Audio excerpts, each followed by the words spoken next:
etapa de planificación, como etapa, es decir, en una etapa de planificación, estamos determinando cuáles son las metas, los objetivos que quiero alcanzar y cuando yo elaboro un adecuado plan, lo que traigo son todas las actividades que voy a llevar a cabo para poder cumplirlo, para poder alcanzar esa meta. Recuerda que la meta me va a dar dirección y al mismo tiempo me va a servir para poder evaluar si fueron efectivas o no mis acciones. ¿De acuerdo? Entonces, los planes que vamos a ver ahora son básicamente las acciones de cómo voy a llevar a cabo mis actividades. Bien, el plan de seguridad entonces es un documento que sirve para desarrollar el sistema de gestión en seguridad. En este plan lo que vamos a hacer es enlistar toda una serie de principios, políticas, métodos, mecanismos, los cuales me van a permitir evitar los accidentes y las enfermedades laborales. Este plan me permite cumplir con las disposiciones legales vigentes, ¿de acuerdo? Es una obligación, y lo habíamos visto en nuestra clase número 3 cuando te decía los documentos obligatorios que hay que tener. Es obligatorio contar con un plan de seguridad, entonces me permite cumplir la disposición legal vigente. Ayuda a mejorar el desempeño laboral. Ingeniero, ¿cómo hace esto? Bueno, básicamente en el plan de seguridad, entre parte de sus actividades, lo que vamos a incluir son el tema de capacitaciones o inspecciones, los cuales van a ir generando un hábito en el trabajador, van a ir mejorando su rendimiento y de esta manera también puede mejorar el desempeño laboral. Con las capacitaciones, con los temas que se dan, con la práctica, con el entrenamiento, el personal va mejorando sus aptitudes, mejora el desempeño laboral también. No directamente, pero sí apoya en esa mejora.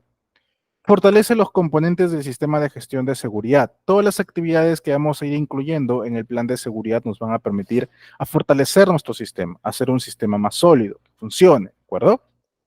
Recuerda que este plan de seguridad es obligatorio para todas las empresas. Todas las empresas deben contar con un plan anual de seguridad, o sea que este plan se va actualizando cada año y tiene que ser elaborado en consulta con los trabajadores y sus representantes. No te olvides que este plan de seguridad tiene que ser aprobado por tu comité en su acta de reunión respectiva, ¿de acuerdo? De preferencia tienen que haber sido hechos en diciembre, de preferencia y tiene que ser de conocimiento también de los trabajadores. Hay que ponerlo a disposición para que ellos sepan cuáles son las actividades en seguridad que se van a dictar.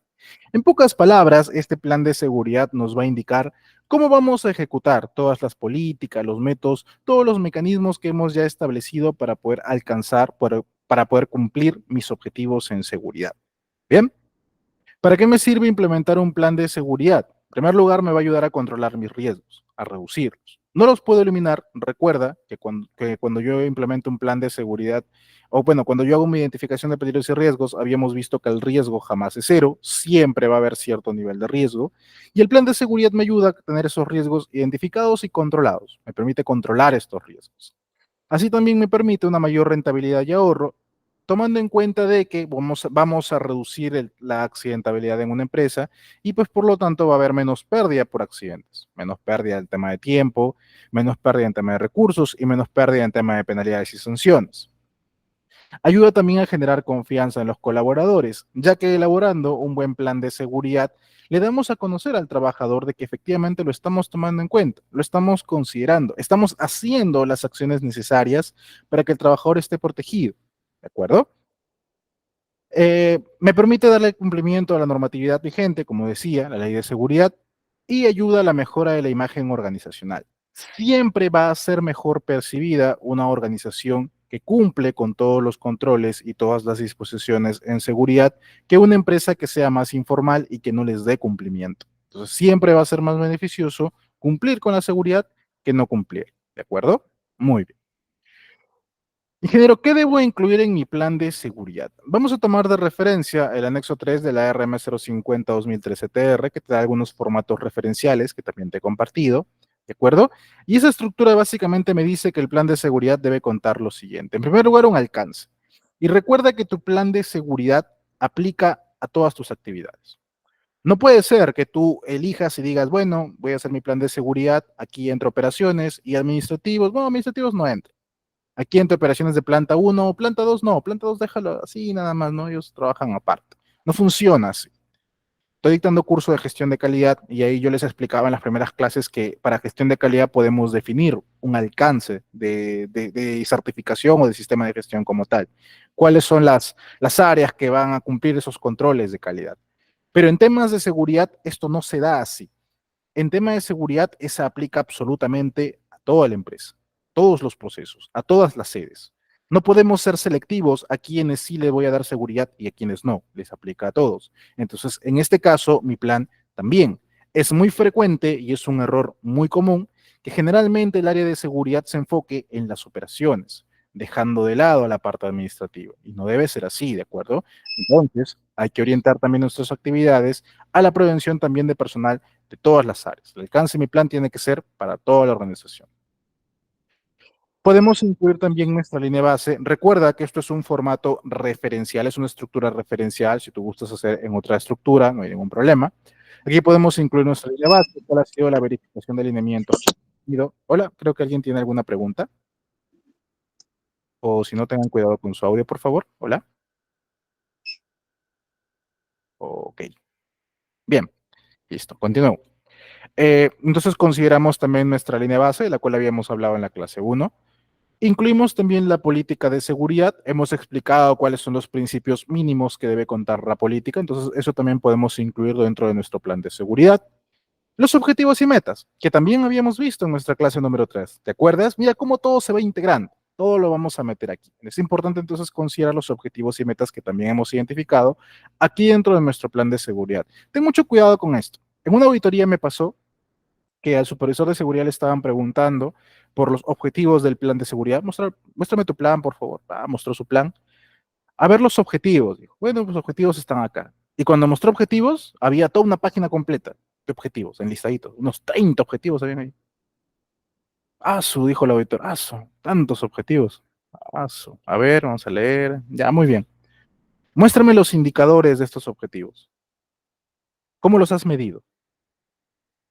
No, es que eso no, pues se mide así nomás, ¿eh? No hay accidentes, por eso está bien, se han cumplido. No, pero a ver, aquí tú me pones, a ver, asegurar que no hayan accidentes en la empresa, ya está bien. Dar cumplimiento a la normativa, bueno. Objetivos también le has puesto, dictar capacitaciones en seguridad, le has puesto de objetivo, prevenir el tema de los riesgos, no sé cuánto, y prácticamente habías enlistado todos los compromisos que quieres alcanzar en seguridad, lo cual está bien para incluir en una política, en un estándar, para una finalidad como tal, bueno. Pero recuerda que los objetivos tienen que ser medibles, tienen que ir asociados a una meta. Entonces, lo recomendable, lo ideal, lo correcto, es que en los objetivos del plan, tú me incluyas los objetivos de la seguridad que habíamos visto que se desprendían de la política. ¿Te acuerdas de eso en la clase 3? Todo se relaciona, todo se usa. Nada es simplemente, no, la norma me dice que lo haga y lo hice y ya está, y ahí quedó. No, la norma te pide que lo hagas, pero tiene que estar integrado a los demás. Entonces, ya planteaste uno o dos objetivos en seguridad, ponlos para el plan. Al contrario, es mejor. Estos objetivos quiero alcanzar con seguridad, este es mi plan para alcanzar. De esa manera es como se integra todo, ¿de acuerdo? También vamos a considerar el comité o supervisor de seguridad, el RIS, en caso tuvieran, en caso les aplicara. Hay que mencionar quiénes son estos integrantes del comité o quién es tu representante de los trabajadores en materia de seguridad, si acaso tuvieras menos de 20, ¿de acuerdo? Y algunos lineamientos básicos, disposiciones básicas que hayas incluido en tu RIS. El hiper y mapa de riesgos, principalmente en tu plan de seguridad tienes que identificar cuál es la metodología que has usado. ¿Te acuerdas de nuestra clase anterior que te enseñé que multiplicamos probabilidad por severidad y la probabilidad de la suma de 4 factores y así? Eso es lo que tiene que ir dentro de tu plan. Toda esa metodología vas y la incluyes dentro de tu plan. ¿De acuerdo? Organización y responsabilidades, quiénes son los principales responsables, de qué manera participan en la implementación y mantenimiento del sistema de gestión. Por ejemplo, pones gerencia general. Esta gerencia general, ¿de qué se encarga? Asignar los recursos para la gestión de seguridad, velar porque se lleve a cabo la elección de los representantes del comité, etcétera. Miembros del comité, ¿a qué se dedican? A aprobar, dirigir el tema del sistema de gestión de seguridad. El prevencionista de riesgos, realizar inspecciones, verificar que se cumple el plan de seguridad, etcétera. Trabajadores en general, cumplir y participar en las actividades que se incluyen en el plan. Ejemplo, ¿de acuerdo? Eso es lo que vas a colocar aquí en organización y responsabilidades. Y las capacitaciones, aquí vamos a colocar el programa o las capacitaciones que vamos a dictar en temas de seguridad. También le vamos a incluir procedimientos, no necesariamente detallarlos, pero sí hacer un listado de qué procedimientos en seguridad tenemos actualmente vigentes. Las inspecciones, quiénes son los que van a participar haciendo inspecciones, qué tipo de inspecciones van a realizar también. Hablaremos un poquito más de eso más adelante. Por parte de la salud ocupacional, también tenemos que incluir eh, cómo vamos a hacer la vigilancia médica, si se van a hacer exámenes médicos o no, cómo vamos a hacer el monitoreo de estos elementos, estos agentes, si vamos a tener clientes o subcontratados o terceros, cómo vamos a hacer el control de seguridad para estos terceros, todos aquellos que se relacionen con la empresa también tienen que tener sus controles en seguridad. Plan de contingencias, las principales acciones que vamos a tomar para actuar ante una emergencia o, por ejemplo, para contener sustancias peligrosas. ¿De qué forma vamos a hacer la metodología para investigar accidentes? Eso lo veremos todavía en la clase siguiente. Y las auditorías también, si vamos a tener un plan o un programa de auditorías para poder evaluar la eficacia de mi sistema de gestión. Las estadísticas de seguridad, que también hablaremos más adelante. La implementación del plan, es decir, el programa anual de seguridad, que hablaremos ahorita justamente de ese punto, en donde va a incluir recursos y plazos, los registros que se van a utilizar, mantenimiento de registros, y por último, la revisión del sistema de gestión de seguridad, que obviamente tiene que ser por lo menos una vez al año y que debe haber resultados registrados de esto. O sea, hay que verificar, hay que validar que mi sistema, el cumplimiento de mi plan y sistema de gestión como tal, es revisado constantemente. Ingeniero, esto se hace con la auditoría, depende. No vayas a confundir la auditoría Mintra, la auditoría que tienes que hacer con auditor Mintra, que también hablaremos de eso en un momento, con la auditoría interna que haga una organización, con la auditoría que uno mismo decida auditar, revisar, verificar el desempeño de su sistema, son diferentes, son distintas. Estas internas sí deberían ser anuales y la del Mintra sí se hace según cierta frecuencia. Bueno, ya te voy aclarando que son cada 3 años. Eh, Salvo excepciones que también veremos más adelante, no te preocupes por esto. Ingeniero, todo eso debe contar mi plan de seguridad. Es referencial. Es básicamente lo que recomienda la normativa en base a su anexo 3, ¿de acuerdo? Hay situaciones en las cuales algún sector exige alguna estructura mínima también para su plan de seguridad. Por ejemplo, el Reglamento de Seguridad de Salud en el Trabajo para la construcción maneja un esquema un poquito distinto, parecido, muy parecido en realidad, pero maneja un esquema ya establecido. Entonces, todos los que trabajen para el sector construcción siguen ese esquema. El sector minería probablemente también tenga el suyo, el propio, en el cual indique cuáles son los apartados. Sino que para otro tipo de empresas, el más general que se maneja es este, ¿de acuerdo? Referencial. Si tú quieres ponerle menos cosas o no, es dinero esto yo no tengo, de acuerdo. Cuestión de que lo adaptes, ¿de acuerdo? Bien, entonces así es como vas a elaborar tu plan de seguridad. Y como te mencionaba, hay que diferenciarlo del programa de seguridad. El programa básicamente es el conjunto de actividades de prevención que establecemos a lo largo de un año.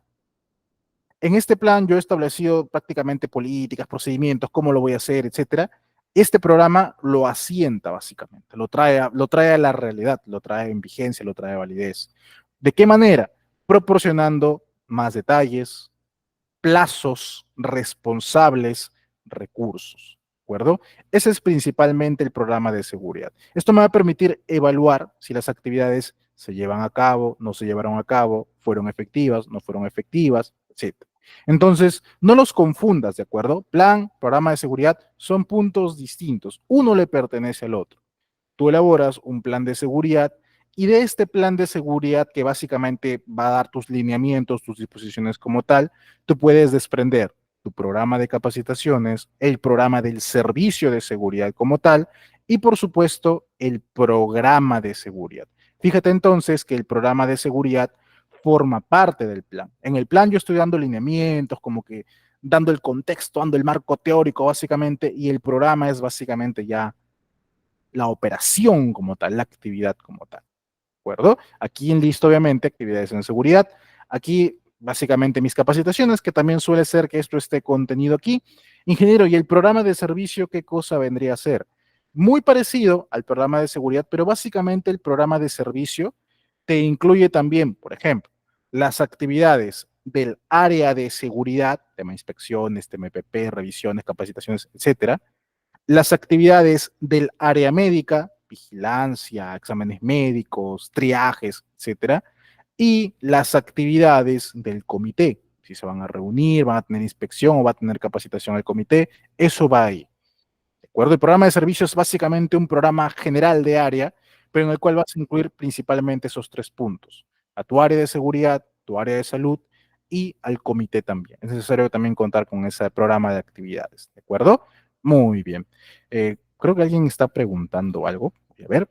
Hola, ¿qué tal, César? ¿Cómo estás? Buenas. ¿Tienes alguna pregunta? Ah, me pregunto. Sí, Sí, dime. profesor, una consulta, también se tiene que tomar la medición de las actividades, ¿no? Del plan anual de seguridad y salud ocupacional. Correcto, es lo que les decía en la diapositiva anterior. En la diapositiva anterior les decía que había que hacer una revisión de ese plan de seguridad, básicamente. Evaluar si he cumplido todas las actividades que estoy ya incluyendo dentro de mi programa de seguridad. Entonces, sí, por lo menos una vez al año, por lo menos, o sea, hay que hacerle más revisiones, obviamente, pero por lo menos hay que revisar una vez al año si ese plan se cumplió o no se cumplió y hay que dejarlo registrado. ¿Bien? Ok.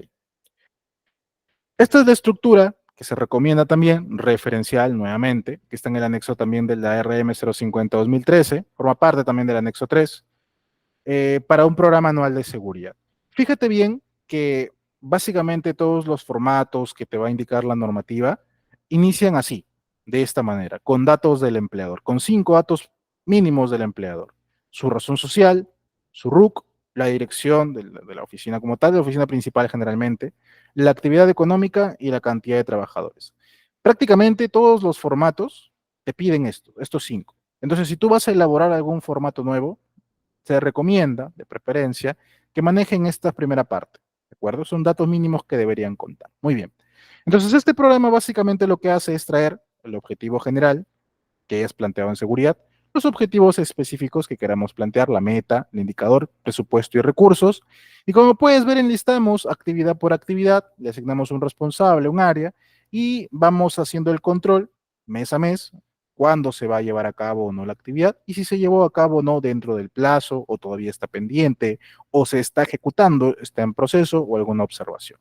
Esta es más o menos la estructura que debe contar tu programa de seguridad, es de forma referencial. Ahora tú puedes hacerlo de repente de otra forma, ¿no? Puedes sacarlo de repente no por mes, lo quieres sacar por semana, o lo quieres sacar por trimestre o bimestre, o de repente lo quieres, en lugar de dejarlo así, directamente le separas en 2 columnas, una para programar, una para ejecutar, para llevar el control de si se cumplió o no en la fecha que programaste, etcétera. Las variaciones que tú le puedas hacer, bueno, ya son más aparte. Pero sí tienes que considerar, como te digo, los plazos, el responsable y el cumplimiento de objetivos para los cuales se hace esa actividad. Para cumplir qué objetivo estoy haciendo esas actividades. Principalmente eso, ¿de acuerdo? Aquí tienes un ejemplo de un programa, por ejemplo. Como puedes ver, enlistamos actividades y vamos haciendo el control, el cumplimiento de mes a mes, si es que se lleva o no se lleva a cabo la actividad. ¿De acuerdo? Esa es una de las maneras de poder hacerlo. ¿Y bien? Listo. Así como vamos a tener también un programa de seguridad, también debemos contar con un plan de emergencias o un plan de contingencias. ¿Cuál es la diferencia entre plan de emergencias y plan de contingencias? Esto me lo explicaron en una capacitación en gestión de riesgos de emergencias, básicamente, gestión de emergencias como tal, en el cual me decían lo siguiente. En el desarrollo de una actividad normal, pueden surgir algunas situaciones que requieran una atención urgente, que pueden escalar en algo muy grande, ¿correcto? Puede presentarse algún fenómeno natural, tipo un sismo, fenómeno del niño, un deslizamiento, etcétera. O de repente, por ejemplo, un tipo de incendio, quizás. Todos y cada uno de estos eventos o situaciones se les conoce como contingencias y cada una de ellas debe ser tratada a través de un plan. Hay que establecer un plan de contingencias, un plan en el que yo establezca cómo voy a actuar de forma preventiva, cómo voy a actuar durante la emergencia, durante la ocurrencia de la situación y cómo voy a actuar después, de qué manera voy a controlar después, cómo voy a medir mis daños, etcétera. Lo que tú probablemente conozcas como actuar antes, durante y después. Eso es un plan de contingencia, indicar cómo voy a hacer mi antes, durante y después para cada una de esas contingencias que estoy considerando. El plan de emergencia básicamente viene a ser el compendio o consolidado de todos estos planes. En un plan de emergencia voy a determinar a manera general cómo se estructura el tratamiento de emergencias en la empresa y voy a incluir en este plan de emergencias todas y cada una de las contingencias y de qué manera darle tratamiento. Entonces tú puedes tener un plan de contingencia por cada uno o puedes tener un plan de emergencias y los englobas todo. Esa es una forma de poder entender la diferencia entre plan de emergencia y plan de contingencia. Otra manera de entenderlo, si de repente así no te queda todavía muy claro, es que el plan de emergencia está relacionado a tratar situaciones que involucren la prevención, perdón, la protección del trabajador en alguna situación que se vaya a presentar que ponga en inminente riesgo su vida, como estos fenómenos naturales o accidentes. Y el plan de contingencia, básicamente, viene a ser la respuesta que se va a dar a una contingencia operacional. Digamos, área de operaciones tiene un retraso porque el proveedor no le trajo materiales. Contingencia. ¿De qué manera voy a hacer tratamiento a esto? Plan de contingencia de operaciones. ¿Se entiende? Hay para de producción porque la máquina se malogró. No tiene que ver con seguridad. Pero ¿de qué manera le voy a dar tratamiento? Ok, una contingencia. Bueno, vamos a traer una máquina de repuesto, qué sé yo. Indico mi actuar para una contingencia operacional. Es una forma también de poder distinguirlo, ¿de acuerdo? Bien, el tema de terminología, bueno, ya depende pues enteramente de cómo lo quieras hacer. Ingeniero, ¿qué me van a pedir a mí en caso vengas una fila o una auditoría? ¿O qué me van a pedir respecto a este punto? ¿Emergencias o contingencias?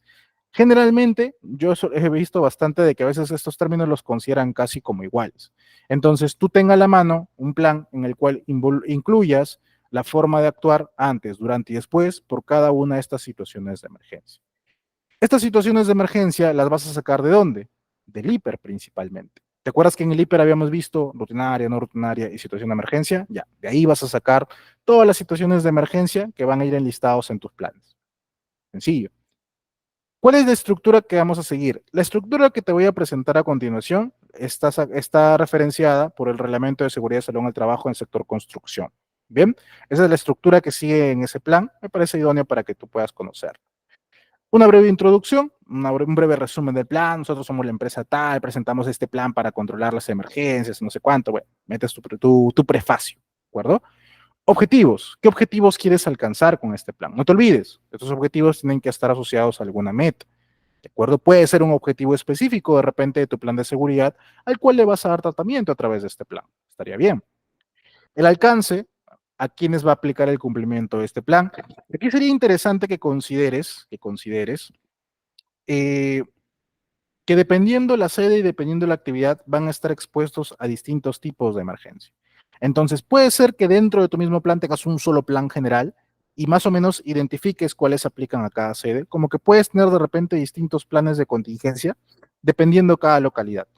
Y ahí sí determinarías un alcance por cada uno de ellos, ¿de acuerdo? Lo importante que entiendas es que debemos contar con un plan de contingencias para todas las áreas, para todos los procesos, para todas las sedes. Todos tienen que saber cómo actuar en caso de una emergencia, porque la emergencia no solo te va a pasar en operaciones, también te pueden pasar emergencias en el área administrativa.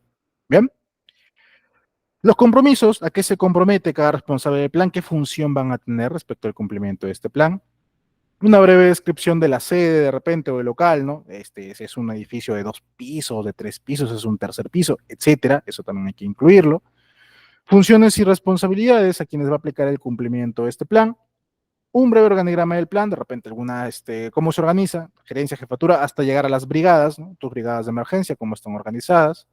Y un listado de peligros frecuentes, a los cuales están expuestos y como te decía, principalmente son fenómenos naturales o cualquier otra situación de emergencia que hubiéramos identificado en nuestro hiper. ¿Cuántas brigadas vas a tener? De repente, puede ser que tú digas, no, ¿sabe qué, ingeniero? Mis mismos brigadistas van a ser para todos, ¿no? Puede ser una brigada multifunción, ¿de acuerdo? No hay ningún problema.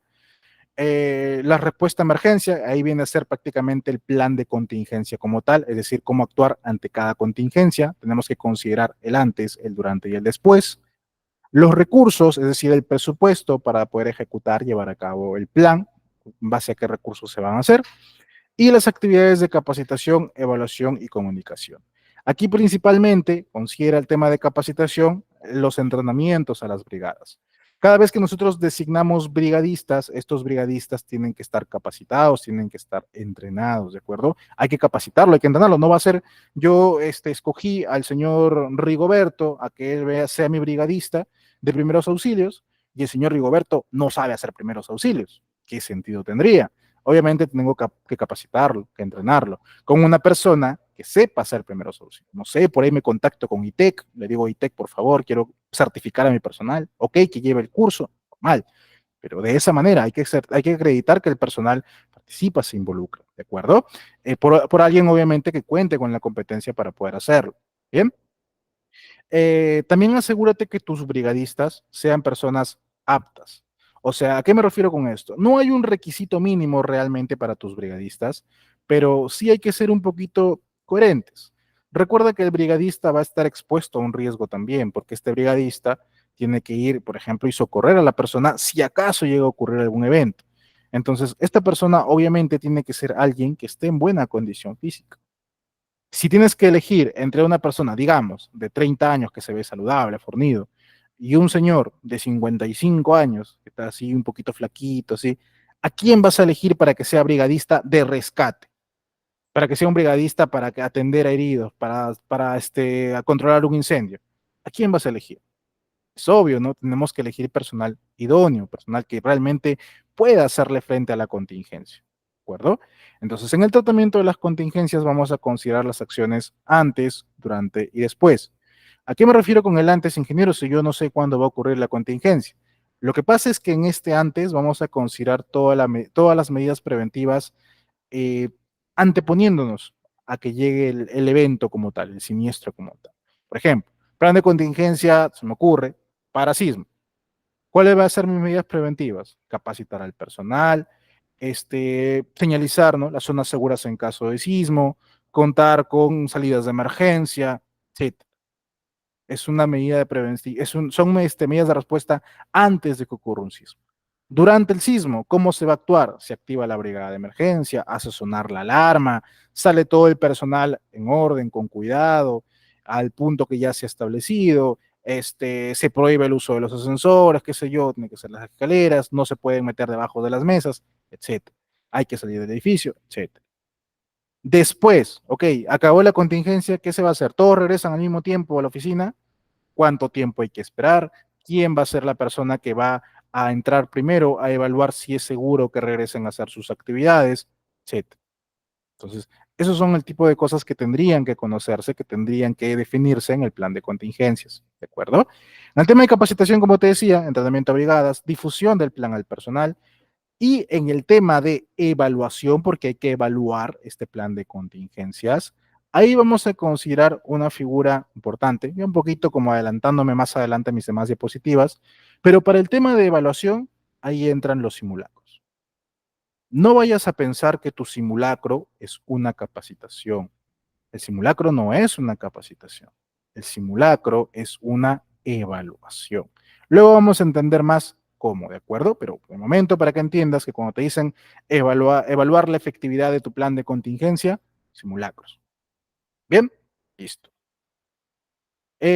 También te recomiendo que consideres en tu plan de contingencias o de emergencias el flujo de comunicación. ¿Quién debe comunicar a quién? ¿Quién va a ser el que va a reportar? ¿Quién va a ser el que va a hablar? ¿A quién van a llamar? Etcétera.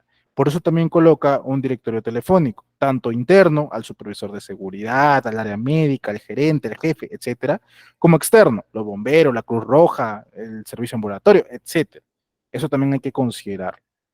El listado de clínicas afiliadas a la póliza de seguro contra trabajo de alto riesgo. Recuerda que para los que hacen trabajo de alto riesgo deben contar con su póliza CCTR y cuando tú tienes esta póliza te dan un listado de clínicas que pueden trabajar con la aseguradora.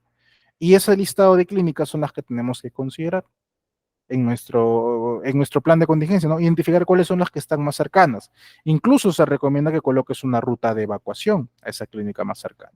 ¿De acuerdo? Profe, Esto me una lleva. pregunta. Oh, ¿qué tal? Hola, sí, buenas.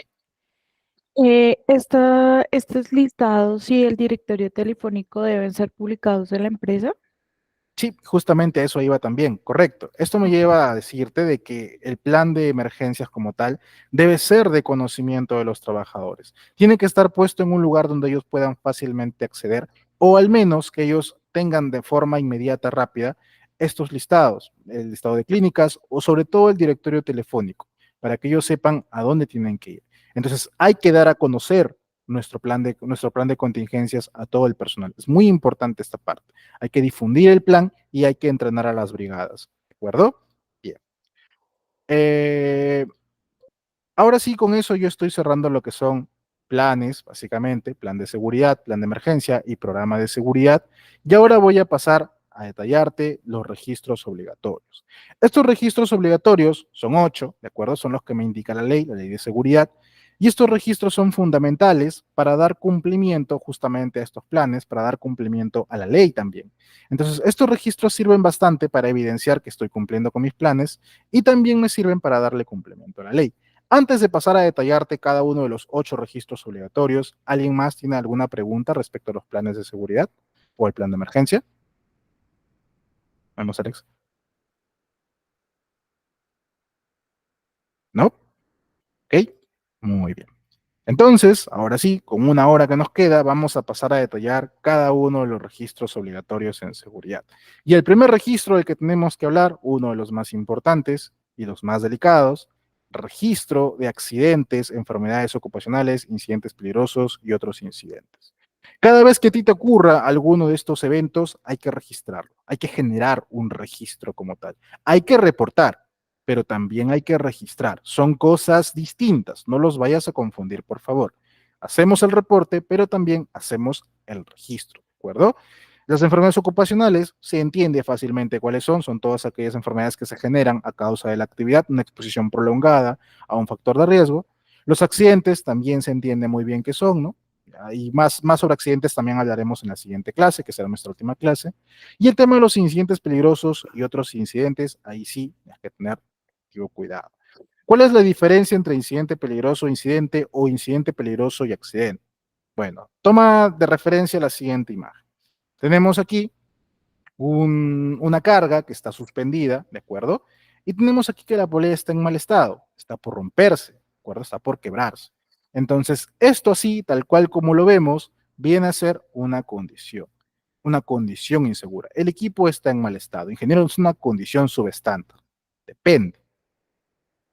Yo te estoy poniendo que es una condición insegura, pero dependiendo del caso puede ser una condición subestándar también. ¿Cuál es la diferencia entre condición subestándar y condición insegura? Principalmente, que como su mismo nombre lo indica, condición subestándar vienen a ser todas aquellas características del entorno, situaciones, condiciones como tal, que están en contraposición de lo que ya estableciste en un procedimiento o en un estándar. Condición subestándar. Ahora, si no hubiera algún procedimiento de referencia o algún estándar de referencia, entonces es una condición insegura. A simple vista podemos notar de que esto va a generar un accidente, ¿correcto? Pero como no hemos establecido un procedimiento, ahí de repente hay una falla en el tema preventivo, es una condición insegura, no subestándar, porque no hay estándar con que comparar, aún, ¿de acuerdo? Esa es una diferencia importante que debes considerar. Entonces, aquí vemos una condición insegura, hay un equipo en mal estado. Si nosotros tuviéramos personas que están pasando debajo de esta carga con estas características, ahí ya no estamos hablando únicamente de una condición, sino también hablamos de un acto inseguro, porque bajo ninguna circunstancia se debería permitir que personal o trabajadores pasen por debajo de una carga suspendida. Siempre debemos mantener un radio de seguridad de una carga suspendida, ¿correcto? Tenemos que asumir que esto está así, o sea, no sabemos si está bien o está mal, pero jamás debemos pasar por debajo. Entonces, esto es un acto inseguro, personal bajo carga suspendida. Muy bien. ¿Qué vendría a ser un incidente? Un incidente básicamente sería que el evento ocurra, se cae la carga, listo. Suponte que se caiga la carga justo delante de ellos. No los llega a golpear, no los lastima para nada, pero justo llegó a caer, justo minutos antes, momentos antes de que ellos pasen por ahí. Entonces, eso viene a ser un incidente peligroso. Es un evento, una situación que potencialmente pudo causarle daño a las personas, un riesgo inminente, ¿de acuerdo? Eso es el incidente peligroso. El incidente básicamente vendría a ser la caída del objeto como tal. O sea, haz de cuenta que estamos aquí en la primera situación, no había nadie y se cae esto. Es un incidente o un accidente con daño material que a algunos les gusta llamar. No dañó a nadie, no había nadie cerca, incidente. ¿Pudo haber lastimado a alguien? Claro que sí, pero no ocurrió, incidente. Y el incidente peligroso es mucho más fuerte la latencia de que pudiera haber ocurrido algo. Esa es principalmente la diferencia. En algunos casos se suelen tomar a ambos como iguales, ¿no? Incidente peligroso, para el cabo es lo mismo. Pero te recomendaría que identifiques bien cuáles son realmente tus incidentes peligrosos. ¿Por qué? Porque al final, al Ministerio de Trabajo, a la SUNAFIL como tal, más que tu reporte de incidentes, lo que sí te va a pedir es tu reporte de incidentes peligrosos. Oye, se cayó un estante ahí, en almacén. Uy, no, ¿cuántos lastimados? No, no había nadie ahí. ¿No había nadie? No, incidente. Como que no tiene tanta relevancia reportarle a Sunavil porque no había nadie. Oye, se cayó un estante. Uy, ¿cuántos afectados? Había una persona ahí dentro, pero menos mal que no le pasó nada. Ok, incidente peligroso. Hay que reportarlo. ¿De acuerdo? En consideración eso para que puedas hacer tus reportes correctamente. Y claro, el tema obviamente del accidente.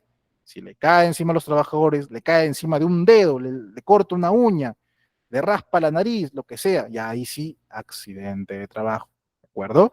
Entonces, uno como organización tiene que reportar, ojo, reporta tanto los accidentes mortales como los incidentes peligrosos. Y ahí me voy adelantando también con la clase de la siguiente, del día viernes, que uno como organización tiene que reportar obligatoriamente el accidente fatal y el incidente peligroso. Inmediatamente, plazo máximo de 24 horas.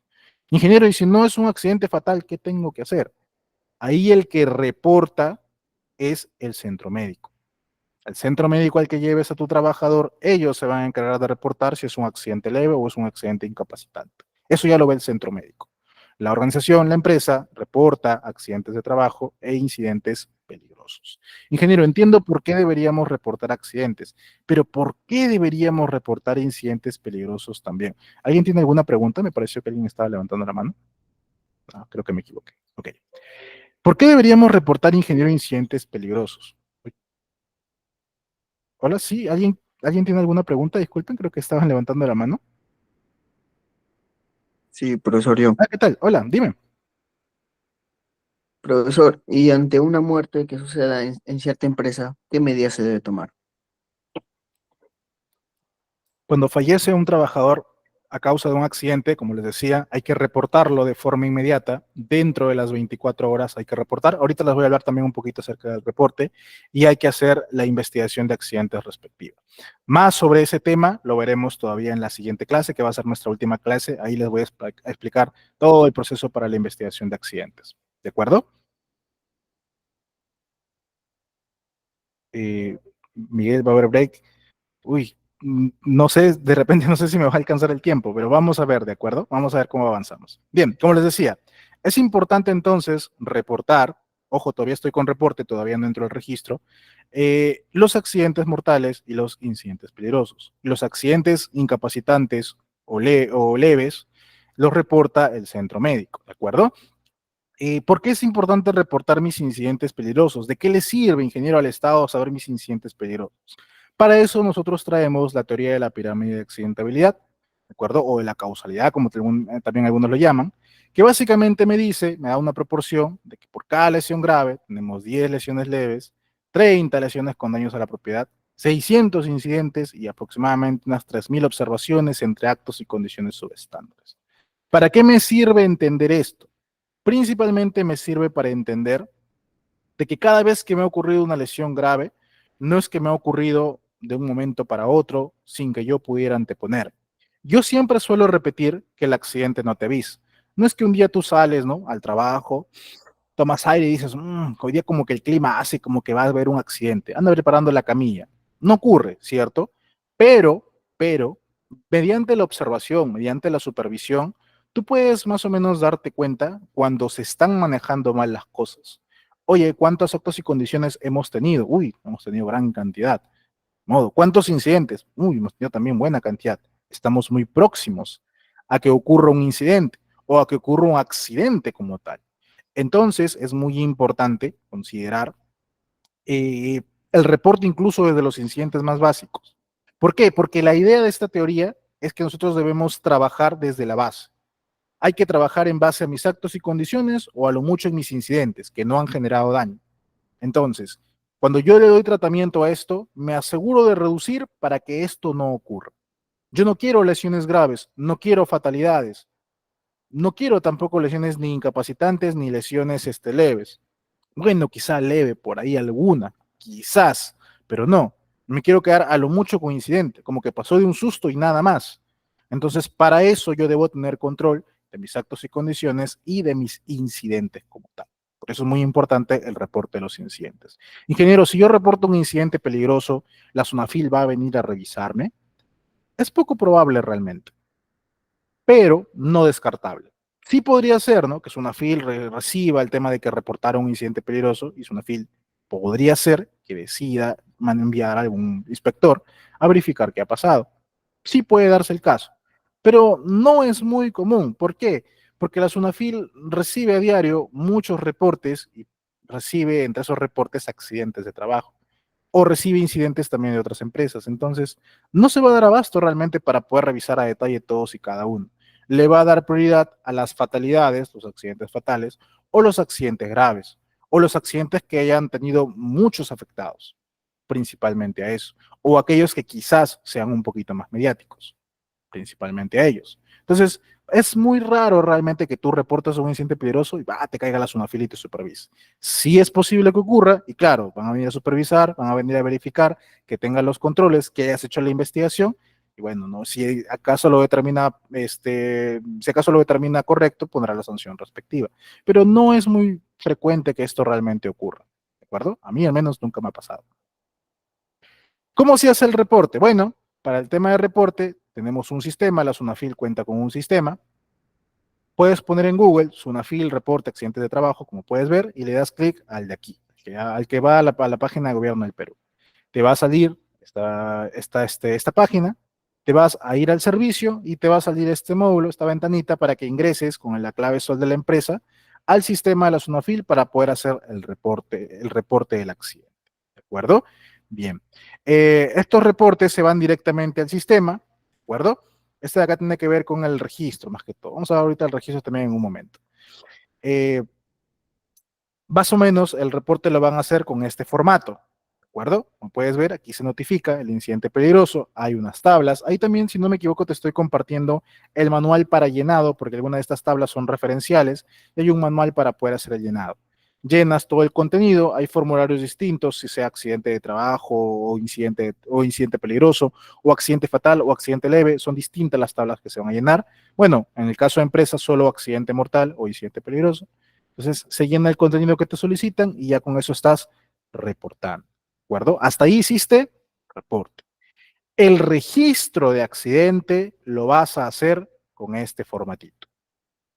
Este es el formato para registro de accidentes, de incidentes peligrosos e incidentes. Bueno, este es básicamente como puedes ver aquí. Agregas la razón social, RUC, domicilio, tipo de actividad, número de trabajadores en la empresa. Aquí agregas si es que acaso fuera el afectado una contratista, un tercero, ¿de acuerdo?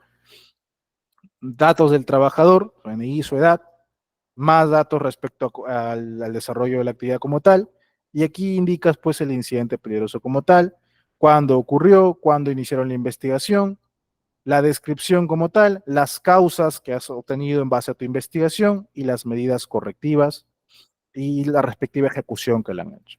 Esto es lo que tú debes llenar. Así como hay para incidentes peligrosos incidentes, también para accidentes. Pero este es el formato que se va a llenar. Ahí te los he compartido todos en los formatos referenciales. Ese es el registro que tú debes tener y este registro tú lo vas a conservar por 10 años.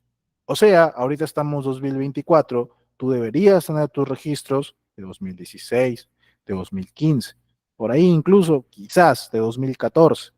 Ahí, de acuerdo, todo accidente o incidente que te haya ocurrido por esas fechas, tienes que tener su registro a la mano. Y de enfermedades ocupacionales, esas por un periodo de 20 años. No te olvides. Ahí le he puesto también la tablita, pero no debería haber ido ahí, debería ir acá. 20 años para enfermedades ocupacionales y 10 años para accidentes e incidentes laborales. ¿De acuerdo? ¿Cómo hago mi investigación, ingeniero? Quiero saber. Siguiente clase. La investigación de accidentes es un tema bastante largo realmente, pero me he tomado la tarea de poder resumirla en una sola clase para ir a los puntos más precisos y tú aprendas cómo hacer una investigación de accidentes. ¿De acuerdo? Eso lo vemos en la última clase. Bien, entonces no te olvides, hay que hacer el reporte y el registro, principalmente el registro de accidentes. Este es el formato de registro. Perfecto. ¿Cuál es el siguiente registro obligatorio que vamos a considerar? Yo sé que tú tienes más preguntas sobre accidente, que si esto es accidente, si esto no es accidente, no te preocupes. Acá un ratito vamos a resolver algunas preguntas, o si no, en la siguiente clase, cuando hablemos más sobre accidente, probablemente te quede mucho más claro. El siguiente registro que hay que considerar es el de exámenes médicos ocupacionales, los famosos EMO o los famosos CAMO por los certificados, ¿de acuerdo?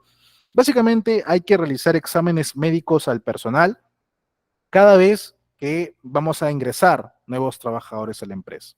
El examen preocupacional, lo que se le conoce. También hacemos exámenes médicos periódicos, cada 2 años. Cada 2 años se le vuelve a hacer un examen médico ocupacional a un trabajador. Ingeniero, a mí me mandan a hacer cada año. Sí, porque este cada 2 años es para empresas o trabajadores que hacen funciones normales.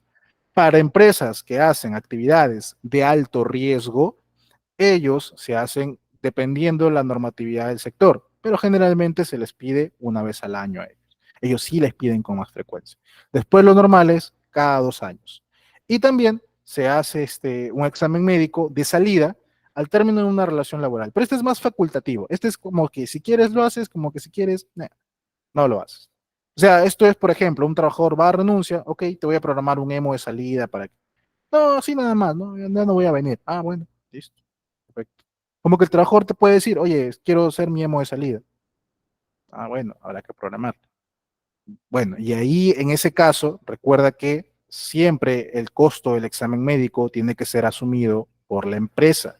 Jamás se puede dar el caso de que el examen médico lo pague el trabajador o le descuentas al trabajador por su examen médico. Eso no puede ocurrir, ¿de acuerdo? El costo del examen médico va para la empresa. Ingeniero, se presenta una persona, ¿no? A trabajar conmigo, le pasé su examen médico, pagué por su examen médico, recibí sus resultados, le dije, oye, muy bien, ven para que firmes contrato, y dijo que ya no quiere y se fue a otro lado. ¿Qué hago con este emo? Ya no vale. No, ya no vale. ¿Y qué hago con la plata que perdí ahí? Ya es plata que se perdió. Sí, lamentablemente es un riesgo que estamos expuestos, pero no se puede cobrar a un trabajador menos si ni siquiera es tu trabajador para que haga el examen médico. Ingeniero, entonces primero lo contrato, me aseguro que se quede y de ahí le paso el emo. Mucho cuidado con eso. Porque si acaso le llegara a pasar algo al trabajador o si acaso te llega una inspección y él no tiene un emo vigente contigo, tienes una infracción. Porque el trabajador, antes de empezar su labor contigo, antes incluso de su contrato, debe pasar su emo. ¿Bien? ¿Por qué? Porque en este examen médico tú vas a determinar si realmente esta persona está apta para trabajar contigo, realmente puede trabajar contigo. ¿Qué pasaría si tú quieres contratar a alguien para que haga, no sé, conduzca una flota de camiones? Da su emo y sale observado en la vista, que no puede ver bien. ¿Y cómo lo vas a contratar así? ¿Qué pasaría si tú quieres contratar a alguien para que haga trabajos, no sé, en socavón? Y esta persona es le tiene miedo a los espacios cerrados. No me acuerdo el nombre ahorita exactamente. Entonces, no es apto para la actividad. ¿Cómo lo vas a contratar así? ¿Cómo lo vas a exponer ese tipo de riesgo? No puede ser, ¿cierto? Entonces, la persona que va a entrar contigo tiene que haber aprobado también su examen médico. Bien, ingeniero, hay casos en los que el trabajador ya es mi trabajador, ¿no? Ya va conmigo trabajando y da su examen médico periódico y lo observan, ingeniero. Sale observado, sale con observación que no se recomienda que haga la actividad. ¿Qué hago ahí? Es una muy interesante pregunta. Lo que pasa es que nosotros tenemos que asegurar, obviamente, que el trabajador sea apto para el puesto de trabajo que está desempeñando. Algo frecuente que a mí me suele pasar en el trabajo es que el personal que hace trabajo en altura, ¿bien? A veces les observan que están con sobrepeso. Y cuando están con sobrepeso no les permiten que hagan trabajo en altura, porque es riesgoso para ellos. Entonces, a este personal que ya salió observado, es mi trabajador y ya salió observado, yo ya no lo puedo mandar a hacer trabajo en altura. Ingeniero, lo despido. No. Lo suspendo. No. A este trabajador tienes que reubicarlo de puesto de trabajo y tienes que colocarlo en otro puesto donde no esté expuesto a ese riesgo como tal. Ingeniero, le bajo el sueldo. No, no le puedes tampoco bajar el sueldo porque el trabajador ahí sí te podría meter una demanda, un proceso. No le puedes bajar el sueldo. No, pero ingeniero, ¿y cómo hacemos? Lo que pasa es que se supone que temporalmente al trabajador lo vas a reubicar sin afectarle el sueldo, mientras hace levantamientos de observación. Digamos que está con sobrepeso, ok, dieta por 2, 3 meses para que recupere el peso y le den la conformidad de su examen médico, por ejemplo. Entonces, por mientras lo reubico a otro puesto más tranquilo, donde tenga menos riesgo. Ingeniero, pero el trabajador se puede aprovechar de esto. De repente dice, no, mira, ahora hago menos y me pagan igual, no quiero bajar de peso. ¿Correcto? Puede ocurrir. Entonces, por eso también es importante que previamente en sus contratos de trabajo se establezca que el trabajador tiene la responsabilidad de mantener un buen estado de salud. Y previamente también tiene que establecerse que el trabajador tiene la obligación de hacer el levantamiento de sus observaciones. Y también tenemos que establecer previamente a todo esto, obviamente, que si un trabajador se le ha observado, se le da un tiempo para que levante su observación y no lo hace, la empresa está facultada a resolver su contrato o a modificarle el sueldo, a reducirle viáticos, a reducirle bonos, a reducirle remuneración, a reducirle días de trabajo, etcétera. Se tiene que establecer eso también. Pero eso es previamente. En el contrato, en el reglamento interno de seguridad, en el reglamento interno de trabajo, y ahí sí apóyate bastante con tu área legal, para que se establezcan estos criterios antes de, para que el trabajador los reciba de antemano, desde que empieza a trabajar contigo, los firme, un compromiso de que los va a cumplir, y de esa manera se les dé conformidad. ¿De acuerdo? Entonces es muy importante que los trabajadores eh, no se les afecte la remuneración si acaso salgan observados. Bien, hay que asegurar que ellos hagan ese levantamiento de observaciones. Otro punto importante a considerar respecto a esto es que al trabajador hay que acreditar que se le han entregado sus resultados. Eso también te suelen pedir en auditoría. ¿Qué significa esto? Significa que llega el auditor y te va a decir, muy bien, ¿han hecho exámenes médicos? Sí, tenemos examen médico a esta persona, tal cual, muy bien. Ah, muy bien, tiene su examen médico. ¿Le han entregado los resultados? Sí, él sabe cómo ha salido. Muéstrame. No, ¿cómo? La clínica le ha dado, la clínica le ha hecho firmar una carta. Ok, muéstrame esa carta. Llámale a la clínica, pídele, no sé, pero muéstrame. Porque la norma le va a pedir que el empleador evidencie de que se le ha entregado al trabajador sus resultados de su examen médico. Se le han entregado. Entonces, nosotros lo que solemos hacer, por ejemplo, es firmar un acta de cargo de entrega que lo firme el médico ocupacional y lo firme el trabajador. Yo, trabajador, Carlos Zavala, acredito de que he recibido mis resultados de examen médico en el cual he salido apto, tal cual, firme. Ya está, y lo tienen ahí archivado, lo tienen registrado. Bien, otro punto importante a considerar sobre estos exámenes médicos es que, y esto es un error también frecuente, únicamente el propio trabajador y el área médica deberían tener acceso a los resultados. Ten mucho cuidado con esto. Tú como prevencionista de riesgos, como supervisor de seguridad, como área de recursos humanos, de repente si eres, únicamente deberías tener acceso al certificado de aptitud, que es una hojita resumen básicamente que te da su nombre tal cual y te dice apto o no apto o apto con observación. Nada más. El tema de que su resultado de su examen psicológico, que el resultado de su examen, de su radiografía de pulmón y que su examen de laboratorio y todo eso, eso no te compete a ti. Y bajo ninguna circunstancia tú deberías tener esos documentos. ¿De acuerdo? Si acaso te llegara por error ese legajo de información, asegúrate de únicamente extraer el certificado de aptitud y el resto, elimínalo, bórralo, córtalo, no sé.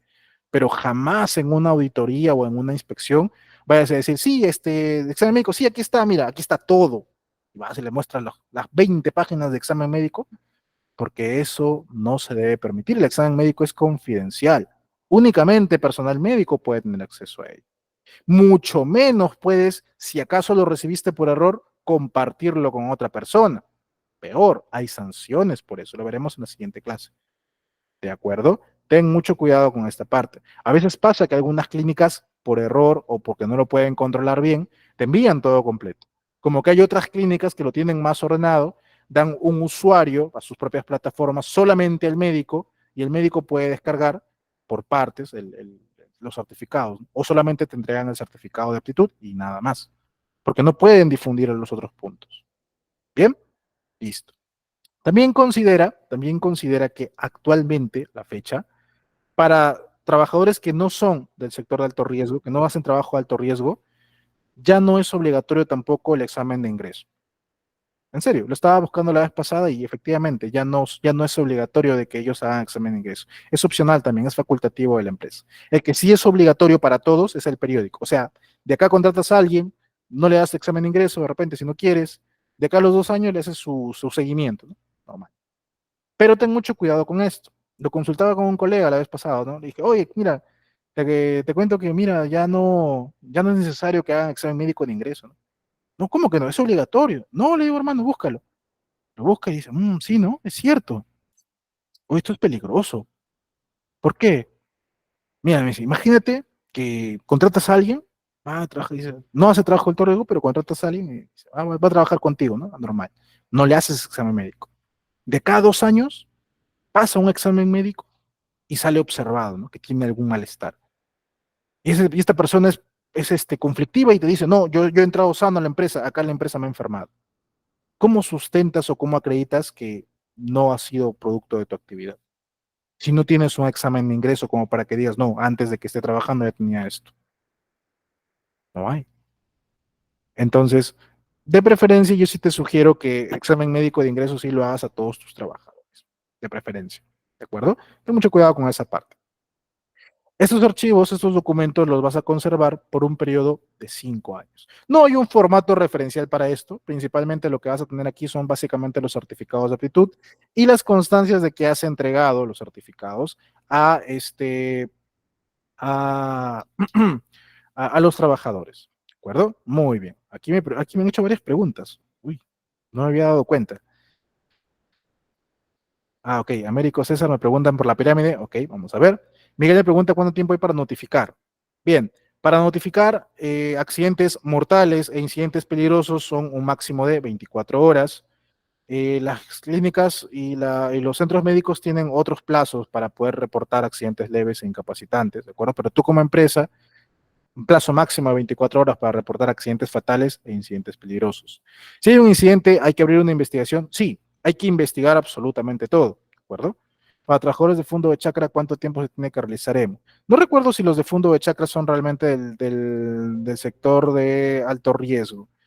Las actividades de alto riesgo, a ver, según el decreto supremo 08-2022, está listado aquí. El anexo, acá está el anexo. Actividades de...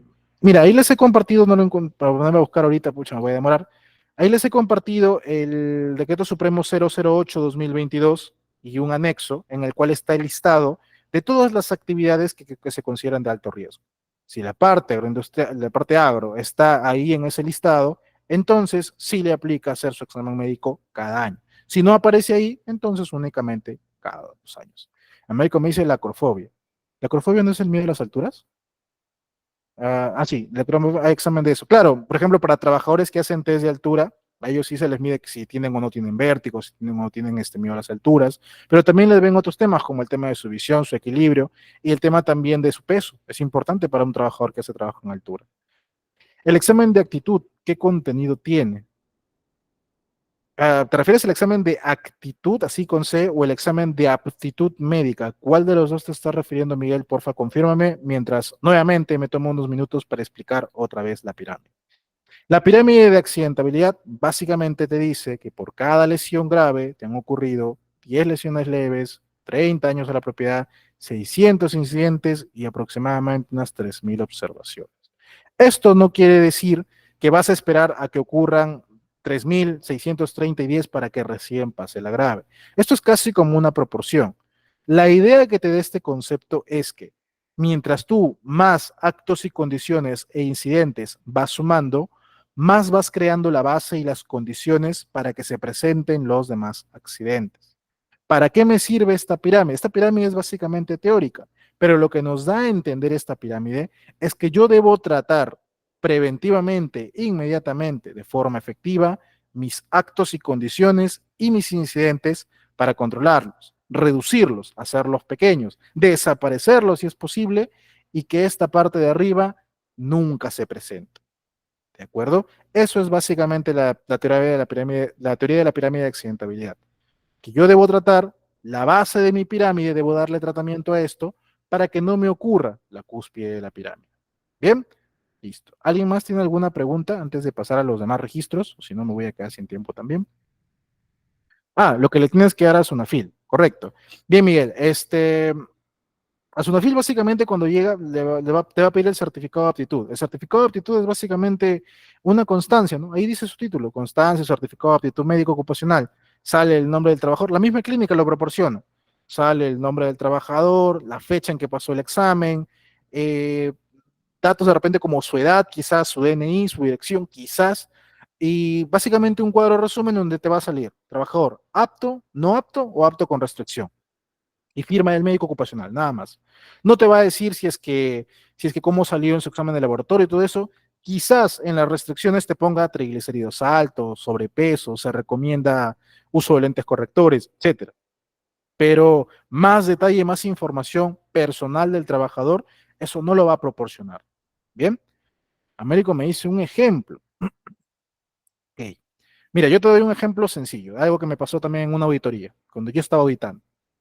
Tuve la oportunidad una vez, estaba haciendo auditoría a una de las sedes, al supervisor de seguridad, y le pregunté por su reporte de incidentes.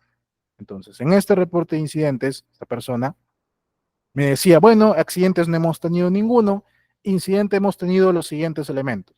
Hemos tenido, por ejemplo, que una persona ha estado subiendo escalera y se ha resbalado y ha quedado suspendido. Ingeniero, ¿eso no es un accidente? No, es un incidente porque se resbaló y casi se cae, pero no se cayó. Estaba ahí y se logró sobreponer. No se lesionó. Yo me quedé, como estaba haciendo auditoría interna, me quedé mirando a mis compañeros y decía, yo no sabía esto. No sabía que había ocurrido esto. Ok, ¿qué más? Bueno, mire, también la otra vez, también otro trabajador también casi se resbala y también casi se cae, pero esta vez de otro lado. Ingeniero, y eso tampoco no me han dicho. No, sí, es que como no pasó nada, no le dimos importancia. Ok. Ah, y la otra vez también un trabajador estaba aquí nomás a nivel de suelo y se movió y casi se resbala también, casi se cae. Digo, paremos. ¿Cuántos eventos más de ese tipo han habido? Ah, casi como unos 4 o 5 han habido, ¿no? No han sido muchos, 4 o 5. Digo, ingeniero, disculpe, pero ¿no cree usted que tenemos muchos eventos similares que se están repitiendo? ¿Qué me diría mi teoría de pirámide de accidentabilidad? Que yo estoy sumando, básicamente, muchos actos y condiciones y muchos incidentes. Me estoy acercando mucho a alcanzar un accidente fatal. O sea, usted me dice, no, se resbaló y casi se cae. Y ese también casi se cae. El otro también casi se cae. ¿Y qué va a pasar cuando ese casi ya no sea un casi, sino sea un efectivamente se cayó? No vamos a esperar todavía que recién se accidente para recién empezar a actuar. La teoría de accidentabilidad básicamente me dice que si el 88% de los accidentes son causados por actos inseguros, yo tengo que dar tratamiento a estos actos y condiciones inseguras. Yo tengo que actuar aquí, en la base. Insisto, la seguridad es preventiva, no debe ser reactiva. Cuando ocurre el accidente como tal, el accidente fatal o el accidente grave o el accidente leve, ahí lo que yo voy a hacer es actuar de forma reactiva. Ocurrió el accidente. Ahora, ¿cómo hago para prevenir? Decimos, y efectivamente es para prevenir más accidentes, pero estoy actuando reaccionando a la lesión. Cuando la seguridad debe ser prevenir, tengo este acto y condición que podría ocasionar y yo tengo que prevenir que ocurra el accidente. Tuve este incidente que ocurrió, pero que no afectó a nadie, ok, pero que pudo haber afectado a alguien. ¿De qué forma voy a prevenir que no se presenten los accidentes? Eso principalmente me dice la teoría de la pirámide de accidentabilidad. ¿De acuerdo? Muy bien. ¿Alguien más alguna pregunta? Si no, para continuar. Ok, vamos continuando, si no me voy a quedar sin tiempo de verdad. El siguiente registro es el registro de monitoreos ocupacionales. Aquí vamos a considerar 5 tipos de agentes. Pueden ser agentes físicos, químicos, biológicos, ergonómicos o psicosociales. Y psicosociales en realidad, porque deberían ser una evaluación para los 5.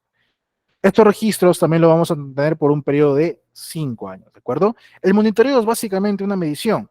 Lo puede hacer la misma empresa si acaso tuviera el equipo de medición respectivo para poder hacerlo, o puede contratar los servicios de un externo para que venga y lo haga. La periodicidad o la frecuencia no está en la ley realmente, pero sí se suele pedir monitoreos por lo menos cada año. Quizás cada 2 años, ya extremándonos, pero hay que establecer una periodicidad y para eso te suelen pedir un programa de monitoreos. Hay que tenerlo identificado. ¿Cuándo vas a hacer el monitoreo? ¿A qué agente le vas a hacer monitoreo? ¿Hay que sustentar, ingeniero, que tengo monitoreos de mis 5 agentes? Lo ideal es que sí. Si acaso no lo tuvieras, por lo menos de alguno de ellos, y por lo menos demuestra que tienes programado cuándo hacer el siguiente agente. Ten a la mano estos monitoreos. Es importante porque te sirve, porque la ley te pide que tengas tu registro, y aparte también porque con estos monitoreos también tengo una idea más acercada del tipo de riesgos que enfrenta el personal y las actividades que voy a hacer para controlarlos, para darle tratamiento. ¿De acuerdo? Para eso yo hago entonces mis monitoreos ocupacionales. Como te decía, lo puede hacer la misma empresa o puede ser un externo, pero sí o sí lo que debes contar es, si vas a usar un equipo de medición para estos monitoreos, este equipo debe contar con un certificado de calibración vigente. Ya sea que lo hagas tú con tu propio equipo, certificado de calibración. Si lo hace un externo, ese externo te va a mandar a ti su certificado de calibración también. ¿De acuerdo? Entonces, eso es lo que debes contar. El formato que se va a llenar es el siguiente, como puedes ver aquí. Nuevamente, esta parte inicial es igual para todos. El área que se está monitoreando, cuándo se hizo el monitoreo, el tipo de agente que están monitoreando, si hay o no un programa de monitoreo, con qué frecuencia se realiza, cuántos trabajadores, quién realizó el monitoreo, los resultados que se obtuvieron.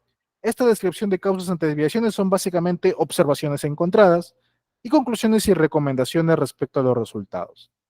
Asimismo, adjuntamos el programa de monitoreo, el informe global con los resultados y el certificado de calibración de los equipos que se hayan usado.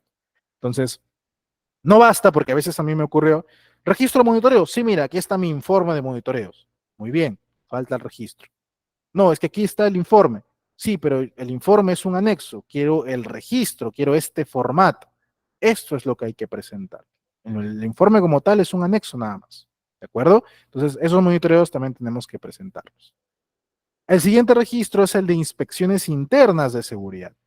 De aquí en adelante, ya más o menos como para resumirlo, de aquí en adelante todos los registros se conservan por un periodo de 5 años. Solamente el de accidentes e incidentes es por 10 y el de enfermedades por 20. Después el resto todos son por un periodo de 5 años nada más. Bien, el formato para el registro de inspecciones, el general, es básicamente esto. Esto es lo que te da los formatos referenciales, ¿no?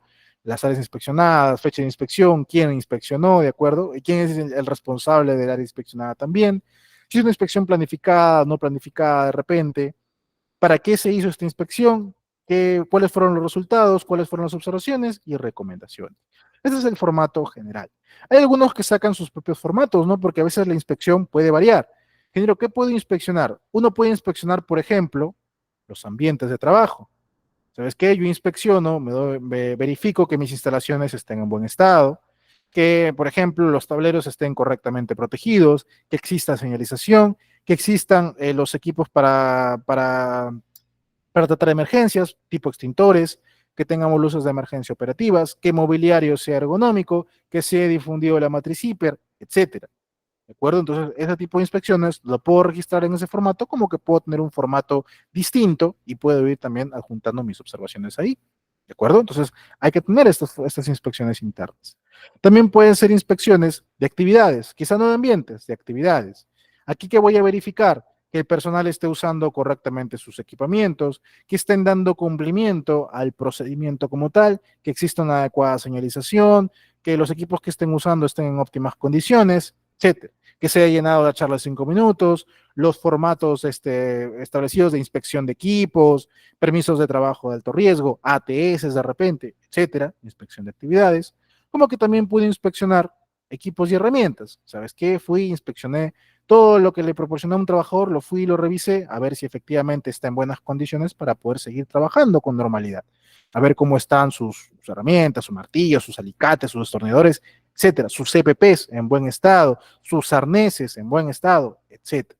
Y si acaso detecto que alguno está en mal estado, gestionar el cambio y verificar también si ese cambio procede por descuento, ¿no? Porque, ¿qué pasaría si yo le entrego al trabajador una herramienta que le debería durar 6 meses y al mes ya me lo presenta en mal estado? Le ha dado mal uso. O me está cambiando de herramienta, se la ha llevado a su casa y me está pidiendo otra más para reemplazar las que él ya tenía. Entonces, hay que tener también cuidado con eso, ¿de acuerdo? No seas tan confiado tampoco. Como que también puede ser que el trabajador esté usando herramientas de la empresa para trabajos de la empresa para hacer trabajos particulares y les está dando mal uso. Entonces se recomienda que cuando tú hagas inspecciones de equipos y herramientas, tengas el apoyo de alguien del área de operaciones que tiene un poquito más de tino, un poquito más de experiencia respecto al uso de herramientas. ¿Bien? Listo. Otro registro obligatorio es el de estadísticas de seguridad. Este es el formato para registrar las estadísticas de seguridad. A veces suele pasar que vienen a auditoría y te preguntan, demuéstrame tu registro de accidentes. Y tu respuesta es, no hemos tenido accidentes. Ninguno. Incidentes. Tampoco. No ha habido ningún incidente realmente. Aquí todo es paz, felicidad, amor, todo es perfecto. ¿Que no han tenido incidentes? No. Muy bien. Muéstrame tu registro de accidentabilidad. Así le llaman a veces. Tu registro de accidentabilidad. No, es que le digo que no hay accidentes. No, quiero el registro. Y lo que te piden es este cuadrito. En este cuadrito, como puedes ver, llenamos mes a mes cuántos accidentes hemos tenido, en qué áreas, este, eh, cuántos accidentes leves, cuántos incapacitantes, cuántas horas hombres se han trabajado durante el mes, cuántos días perdido por accidente, y en base a eso sacamos estos tres indicadores principales. El de frecuencia, el de gravedad o severidad y el de accidentabilidad. También suelen pedir el de enfermedad ocupacional, que se calcula prácticamente de forma similar, y cantidad de incidentes peligrosos, como puedes ver. ¿De acuerdo? Entonces, esto es generalmente cuando te dicen tu registro de accidentabilidad o tu registro de estadísticas. Estas son las estadísticas que te suelen pedir. ¿Cómo se calcula en ingeniero? El índice de frecuencia lo vas a calcular dividiendo el número de accidentes ocurridos sobre el total de horas hombre trabajadas y lo multiplicas por 1.000.000. El de severidad, el número de días perdidos por el total de horas hombre trabajadas y lo multiplicas por 1.000.000. Y el de accidentabilidad, multiplicas ambos índices y lo divides entre 1.000 o entre 100.000. Algunos lo dividen entre 100.000. ¿Para qué me sirve esto, ingeniero? Fíjate aquí en estos gráficos. Aquí yo lo he graficado. Fíjate aquí este índice de frecuencia. Aquí en enero hemos tenido 45.000 horas hombre trabajadas y hemos tenido 0 accidentes. Entonces, acá hemos puesto un 0, ha salido un 0, porque tú divides 0 entre las 1.000.000 si quieres y multiplicas por otra cosa, 0. En febrero 0, en marzo 0, en abril 23. ¿Qué quiere decir esto? Haz el cálculo si gustas. Ha ocurrido un accidente entre 42.000 más o menos horas hombre trabajadas y lo he multiplicado por 1.000.000 y esto me ha dado de resultado 23.72 de frecuencia. ¿Qué quiere decir esto? Esto quiere decir que por cada 1.000.000 de horas hombre trabajadas, la empresa presenta 23.72 accidentes, 24 accidentes. Esa es la forma de interpretarlo. Por cada 1.000.000 de horas hombre, yo presento 23 accidentes. El de severidad, de forma similar. Aquí no tuve accidentes, aquí tuve uno, perdí tantos días y mi severidad salió 237. Aquí perdí más días, que todavía no se reponía, 695. Ya, ok. Esto me indica que por cada 1.000.000 de horas hombre trabajadas en abril, he tenido 237 días perdidos. Y por cada 1.000.000 de horas hombre trabajadas en mayo, he perdido 695 días de trabajo. Y el de accidentabilidad, que es básicamente un producto entre ambos, me da 5.63, básicamente me indica qué tan frecuente o qué tal es el grado de accidentabilidad en la empresa. En este caso tengo un grado de 5, que significa que es alto. Pues tengo un grado alto de accidentabilidad de personal, ¿de acuerdo? Lo ideal sería que mi accidentabilidad esté en un rango de 0, ¿no? No tenga ni frecuencia ni severidad. Si ya presento aquí, indica de que sí estoy presentando accidentabilidad. ¿Se entiende? Muy bien. Estos registros también los vas a conservar por un periodo de 5 años. Lo ideal es que siempre tu frecuencia y tu severidad pues se mantengan en 0. Digamos de que no se mantienen en 0. ¿Qué vamos a hacer en ese caso? En ese caso también vas a firmar este otro registro, ¿de acuerdo?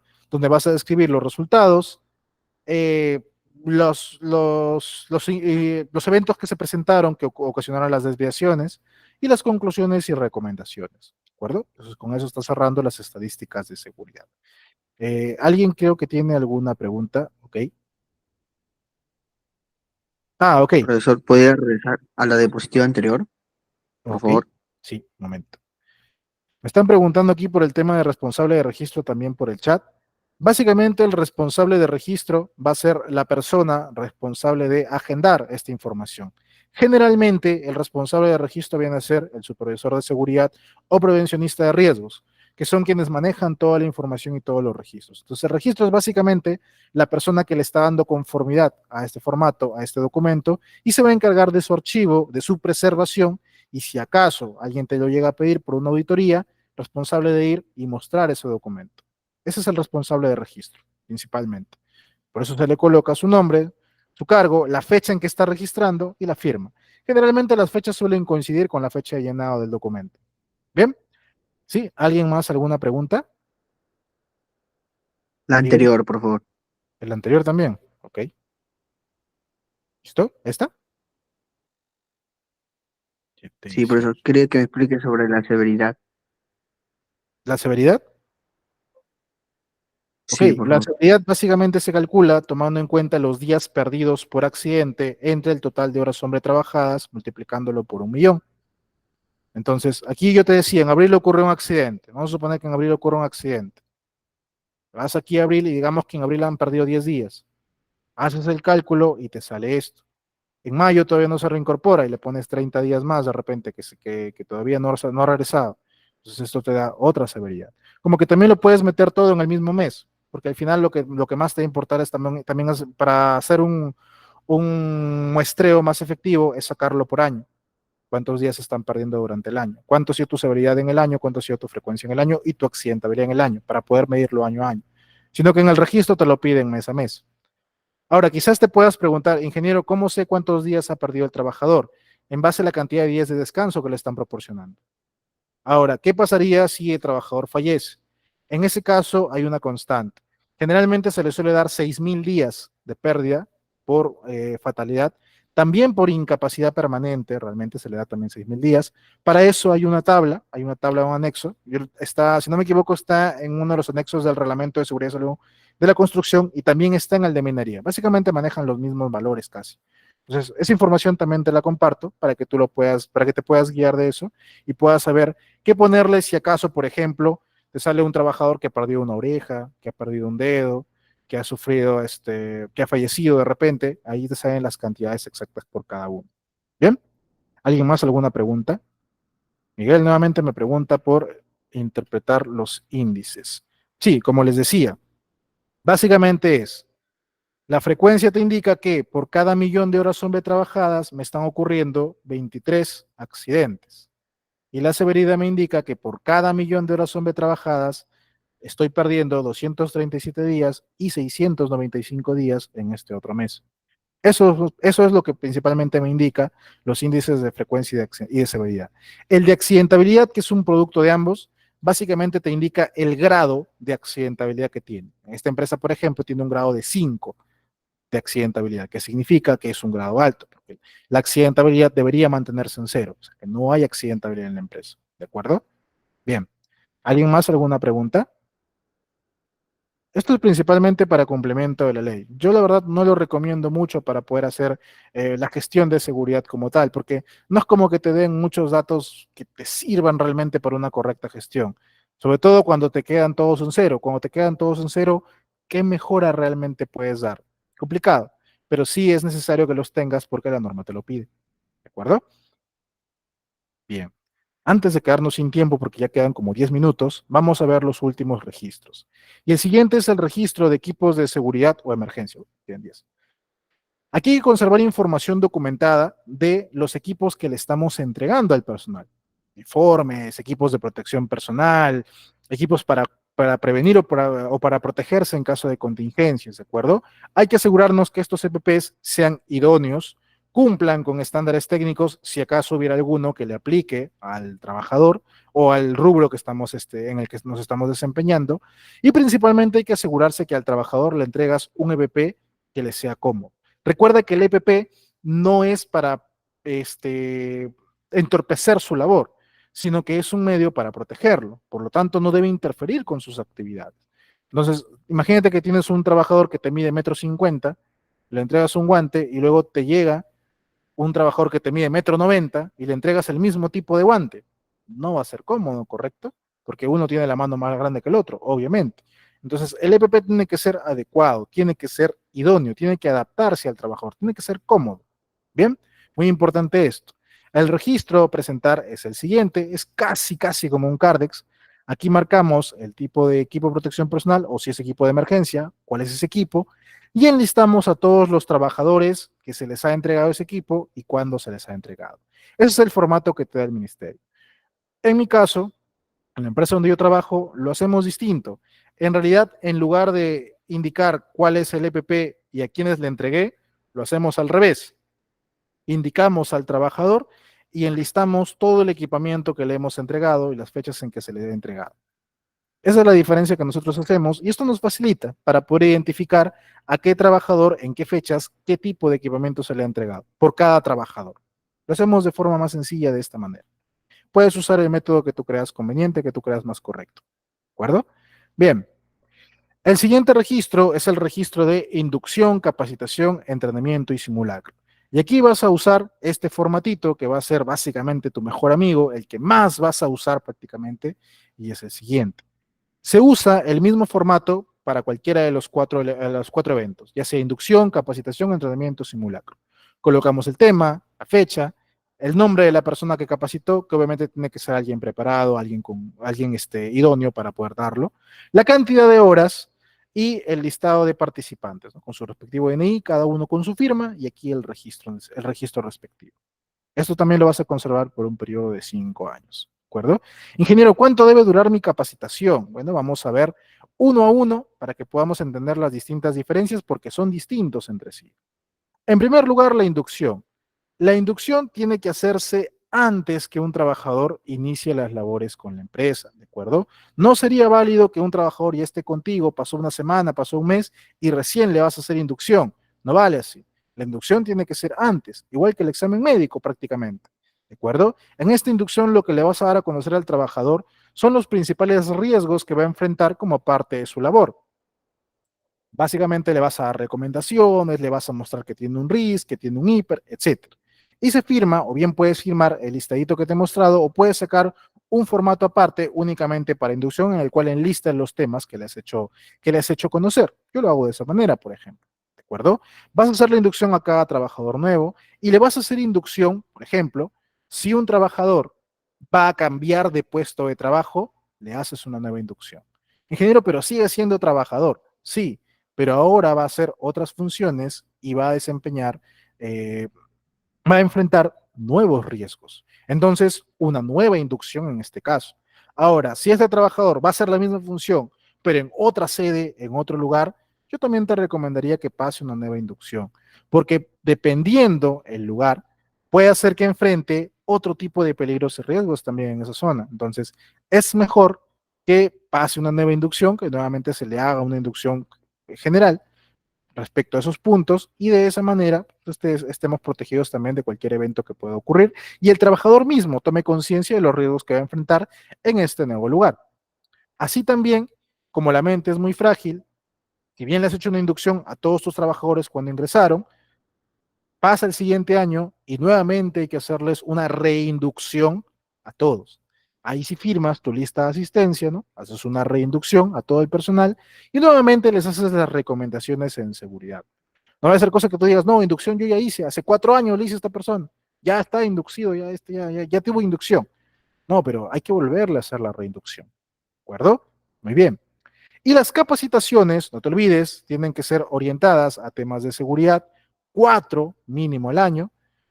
No hay una cifra exacta, pero por lo menos debería durarte 40 minutos. Obviamente en tu lista tú ponle 1 hora, no le vayas a poner menos que eso, que es el tiempo regular que debería durar una capacitación. Hay que asegurar que estas capacitaciones sean dentro del horario de trabajo, que todos participen, hay que acreditar que todos tengan sus 4 capacitaciones mínimas al año, ¿de acuerdo? Y esta capacitación de preferencia tiene que ser evaluada.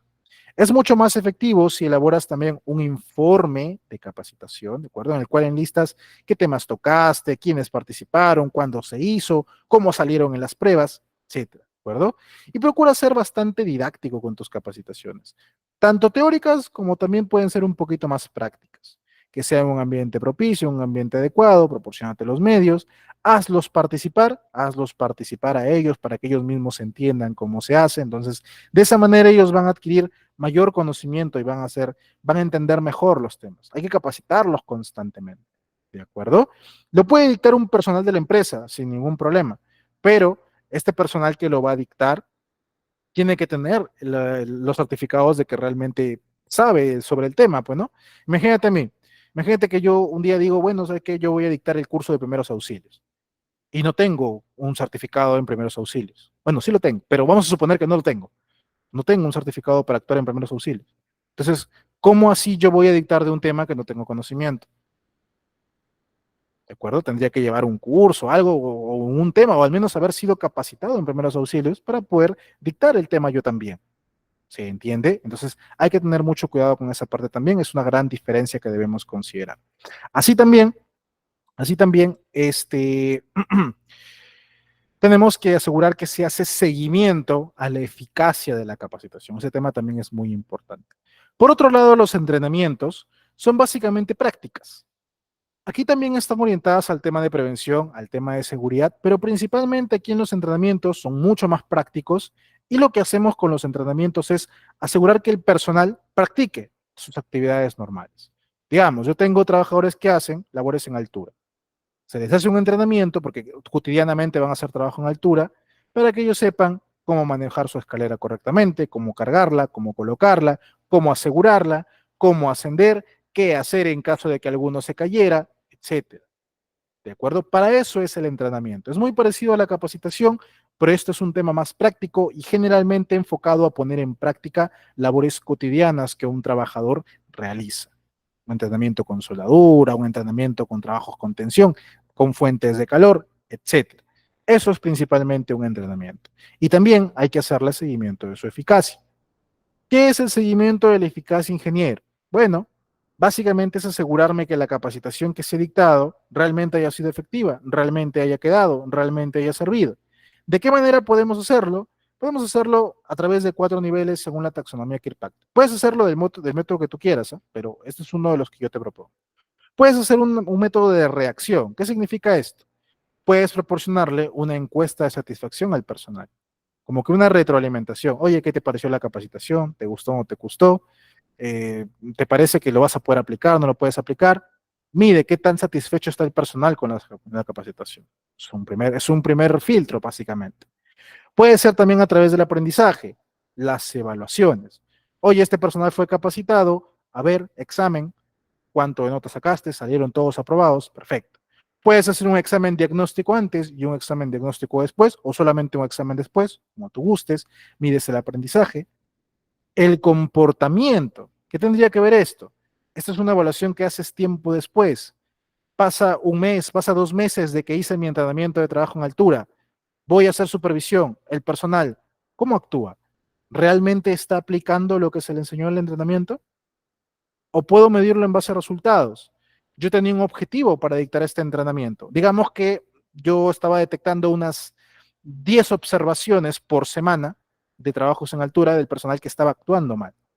Entonces, con esta capacitación yo busco que estas 10 se reduzcan a 3 o se reduzcan a 0 por semana.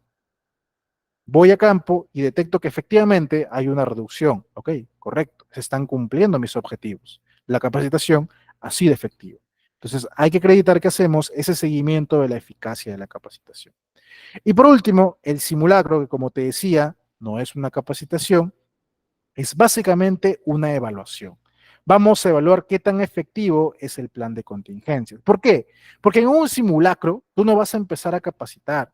En un simulacro lo que tú vas a hacer generalmente es, muy bien, señores, tenemos un evento, un sismo, a ver, ¿qué van a hacer? A ver, ¿qué sigue? A ver, las brigadas, ¿qué tienen que hacer? Entonces todos empiezan a salir. ¿Y tu función como supervisor qué va a hacer? Mirarlos. Ya, ¿qué más les toca? ¿Dónde se van a reunir? ¿A dónde tienen que ir? ¿Por ahí tienen que salir? ¿Por dónde tienen que salir? Ah, listo. Cronometrando, a ver cuánto se demoran en salir. A ver, ¿lo toman en serio o no lo toman en serio? A ver, ¿dónde se pararon? A ver, si realmente todos salieron o algunos dijeron, no, ingeniero, no tengo tiempo, tengo que hacer esto primero. Entonces, evalúas qué tan eficaz es tu plan de contingencia. Por eso se hace a final de simulacro una evaluación de simulacro. Y en esta evaluación de simulacro, ¿qué vas a medir? Si salieron o no salieron a tiempo, si lo tomaron en serio o no, si conocían las rutas de escape, si sabían cómo actuar, etcétera. ¿De acuerdo? Entonces es muy importante que sepamos eh, si es efectivo o no la difusión de mi plan de contingencia. Podemos usar el evento de simulacro para retroalimentar al trabajador, para poder difundir cómo actuar nuevamente en caso de emergencia, para poner en práctica mis brigadas, para que ellos entrenen cómo actuar en caso de que ocurra una emergencia, ¿de acuerdo? Pero de todas formas, yo aquí tengo que sacar 3 registros distintos, ¿bien? Uno va a ser la lista de asistencia por el simulacro. 2 va a ser una lista de asistencia por entrenamiento de brigadas, que ahí sí solamente van a firmar mis brigadistas. Y una tercera podría sacar de difusión de plan de contingencia o entrenamiento de primeros auxilios, como tú quieras llamarlo. Puedes usar el evento para hacer estas 3 cosas, pero al final entiende que el simulacro no reemplaza una capacitación. El simulacro es una evaluación de la eficacia de tu plan de contingencia. ¿De acuerdo? Muy bien. Y por último, el último registro que vamos a ver, y ya me estoy pasando de la hora, es el registro de auditorías. Estas auditorías, como te decía, también por un periodo de 5 años, puedes encontrar más detalle en el Decreto Supremo 014-2013-TR, que por cierto te he compartido, tiene que ser realizada por un auditor registrado en el registro de auditores autorizados para la evaluación periódica del sistema de gestión de seguridad y salud en el trabajo del Ministerio de Trabajo. Bien, estas auditorías las hacemos para evaluar qué tan eficaz es mi sistema de gestión de seguridad y qué acciones correctivas y de mejora puedo aplicar, ¿no? La periodicidad, como te decía, es cada 3 años para actividades que no son de alto riesgo y cada 2 años para actividades que son de alto riesgo. Para empresas que tienen hasta 10 trabajadores y no hacen actividad de alto riesgo, ahí van a hacer auditoría únicamente cuando la autoridad pertinente les solicite que lo haga. Después, no es necesario. Bien, recuerda que algunas auditorías han quedado paralizadas básicamente o quedaron suspendidas por el tema de la emergencia, pero ya desde mayo del año pasado hasta la fecha ya deberían haber regularizado sus auditorías, ¿de acuerdo? Contacten a su auditor Mintra más cercano para que les haga la auditoría. Ingeniero, ¿dónde yo encuentro esos auditores? Bueno, puedes buscar en Google, también lo googleas, ¿no? Auditor Mintra, le pones tu región, Auditor Mintra Piura, Libertad, y te van a salir con sus respectivas resoluciones cuál es el auditor, cuál es el nombre del auditor. De ahí lo googleas en LinkedIn o a veces algunos dejan sus correos o sus números, los contactas y de esa manera gestionas la realización del auditoriamiento. Ahora, al momento de elegir el auditor, debes tener en cuenta que se realiza con la participación de los trabajadores. Entonces, ¿qué vas a hacer tú? Vas a elegir unos 2 o 3 candidatos para ser auditor y los vas a colocar en un periódico mural o los vas a difundir. En un plazo de 5 días, los trabajadores te deben decir si quieren que alguno de ellos no sea el auditor. Si no quieren que sea, entonces lo tachan. El mismo comité también podría intervenir en esto, aunque no es del todo obligatorio que el comité al final determine cuál sí y cuál no, pero el comité también podría participar tachando a algún auditor, como por ejemplo sustentando de que no, esta persona no me parece idónea porque no es de la carrera, no es de la profesión, no, esta persona yo lo conozco y es mal auditor, etcétera. ¿De acuerdo? Al final la decisión de quién va a ser el auditor en base a los que quedaron es de la empresa. Y puede definirlo por tema de precio, porque lo conoce, qué sé yo. Eso ya es aparte. ¿De acuerdo? Bien. Y de esa manera entonces se determina el auditor presentará su propuesta, te dirá te voy a cobrar tanto, lo vamos a hacer en tales días y listo. Se realiza la auditoría, el auditor va, revisa todo el cumplimiento de la ley de seguridad, elabora un informe y con este informe tú vas a llenar el siguiente registro, ¿de acuerdo? Registro de auditorías. Nuevamente, quiénes son los auditores, con qué número de registro están, en qué fecha se realizó la auditoría, a quiénes se realizó la auditoría, cuántas no conformidades, y describes cada no conformidad y su causa.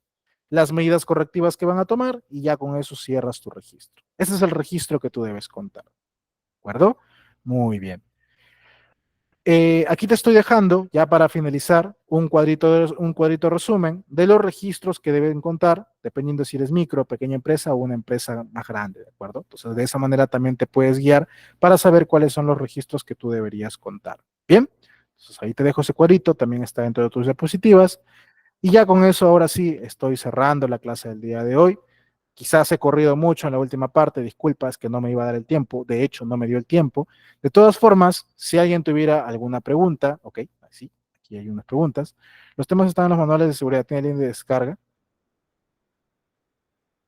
Eh, Ah, ¿te refieres al manual, el link de descarga de los formatos? Los formatos sí, también los he compartido, lo voy a coordinar con Jeremy a ver si quiere verlos compartido, sino para que los vuelva a pasar nuevamente, porque todo ese material ya lo había compartido antes, ¿de acuerdo? ¿Qué debo hacer en una empresa pequeña que quiere implementar? ¿Cómo debo empezar? Es nueva la empresa. Américo, cuando es una empresa nueva, pequeña, como tú mismo dices, lo primero que debes hacer es un hiper, primerito. Es un hiperbase, prácticamente. Vas a determinar cuáles son las actividades que va a hacer, qué tipo de peligros y riesgos va a enfrentar. Obviamente no vas a tener todavía controles, o si gustas publicar alguno, pero no vas a tener controles, la verdad. Y en base a eso vas a saber qué tipo de acciones tienes que tomar para la prevención de los riesgos. ¿De acuerdo? Entonces, primero haces tu hiper, determinas qué peligros y riesgos hay, y en base a eso vas a determinar las acciones necesarias que vas a implementar para la gestión de seguridad. Entonces, todo empieza cuando recién estás empezando, lo primero que tienes que hacer para seguridad es el hiper. Con eso estás empezando. Eso es lo primordial. Ese es tu punto de inicio. ¿De acuerdo? Bien. Miguel me pregunta otra vez el registro de auditoría porque no lo entiende. Muy bien. El tema del cobro, estimado Miguel, eso depende de cada auditor en realidad. Cada auditor pone su precio en base a su experiencia, en base, no sé, a lo que él considere que sea un precio justo por sus propios servicios. No está eso realmente reglamentado. Hay auditores como que te cobran, se me ocurre, 3.000 por una auditoría, como que hay otros que te cobran 1.500. Por ejemplo, es referencial, no te digo, sí, exactamente, sí te cobran, no, es referencial. Bien, entonces, nuevamente, googleas auditores Mintra y el nombre de tu región, auditores Mintra Lima, auditores Mintra Piura, etcétera. Te va a salir un listado de personas que están registrados como auditores Mintra, con su respectiva resolución de designación para su código, su número de registro. Entonces, tú determinas quiénes de esos auditores tienes un número de contacto, los puedes buscar por LinkedIn o los buscas por Facebook, como tú creas conveniente. Yo te sugiero por LinkedIn, generalmente por LinkedIn están ahí la mayoría de auditores. Contactas con ellos, le dices, oye, soy una empresa tal, quiero ser un auditor de Mintra. Te van a preguntar a qué se dedica la empresa, cuántos trabajadores, qué sedes, ¿no? Dónde está ubicada. Y en base a eso te dará una propuesta. Tú sabes que te voy a cobrar tanto, lo podemos hacer tales días, me demoro tanto en hacerte el informe, ponte 5 días y ya. Acuerdan, dice, sí, efectivamente, vamos a llevar a cabo. Va al auditor, se presenta a la empresa, hace la auditoría, revisa todo, revisa que tengas tu hiper, tu política de seguridad, objetivos, capacitaciones, que se hayan difundido, que tengas los registros obligatorios que estamos viendo ahora, etcétera. Y en base a eso elabora un informe. Con ese informe, tú vas aquí y llenas las no conformidades que te han puesto y qué acciones vas a tomar para darle tratamiento a esas no conformidades.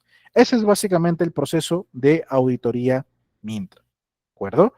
Si de repente me entendiste la parte de cómo tienes que elegir, básicamente es, porque esto muy poco se da, pero básicamente es que debes tener varias opciones, 2, 3 opciones de auditores, por ejemplo. Los publicas, te comentamos que vamos a hacer una auditoría al sistema de seguridad, estos son nuestros candidatos a auditores, publica. Si acaso algún trabajador dice, yo no quiero que sea este, bueno, lo tachas. Si nadie te dice nada, que generalmente es así, entonces normal, elige la empresa quién va a ser su auditor. Obviamente sería recomendable que el auditor tiene que ser alguien externo a la empresa. Es recomendable. No podría ser el caso que tú digas, no, yo, gerente general, yo mismo soy yo también soy auditor en Mintra, yo voy a auditar mi propia empresa. Como que se pierde un poquito la independencia, de acuerdo a la función, porque obviamente alguien que también sea parte de la empresa no va a tener el mismo criterio que alguien que venga de fuera. Puede ser más permisivo incluso, y eso no buscamos con una auditoría. ¿De acuerdo? Bien. ¿Alguien más tiene alguna pregunta?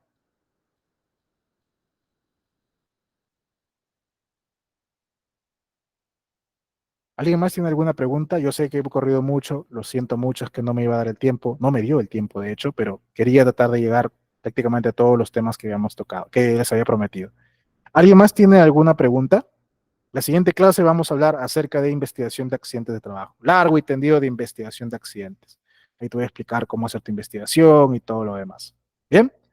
¿Nadie ninguna pregunta más? Ok. Supervisor de seguridad diferencia con auditor. Correcto, Miguel, es muy distinto. El supervisor de seguridad, recuerda, bueno, si te refieres al supervisor electo, es básicamente un representante de los trabajadores que ha sido elegido por elección, por votación. Lo vimos en el módulo 2. que no es trabajador de dirección ni de confianza y que ha sido elegido en empresas de menos de 20 trabajadores.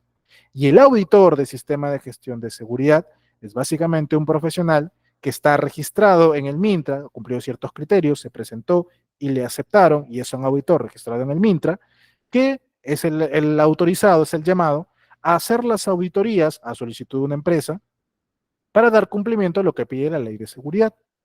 Es distinto, ¿de acuerdo? Supervisor de seguridad, auditor de seguridad. Si acaso de repente te refieres al inspector de seguridad de SUNAFIL, también es distinto, porque el inspector como tal es alguien que viene, te revisa tu sistema de seguridad y si te encuentra una no conformidad, te pone una sanción económica. El auditor no hace eso. El auditor no te pone sanciones. El auditor sí te identifica no conformidades y en base a eso tú elaboras tu respectivo levantamiento de observación. Esa sería una diferencia de repente si te refieres al inspector de seguridad como tal. ¿Bien? ¿Alguien más alguna pregunta? Porque ya Jeremy nos está esperando ya para poder dar por finalizada la clase y dar indicaciones adicionales. ¿El auditor qué estudios tiene? Depende. Puede ser un ingeniero, puede ser un médico, puede ser, qué sé yo, un administrador incluso. O sea, depende. No nos cerremos de que el auditor sí o sí va a ser únicamente un ingeniero. El auditor puede ser un profesional titulado colegiado, de la especialidad que queda conveniente, y de hecho eso también nos sirve para nosotros identificar a quién queremos que nos audite.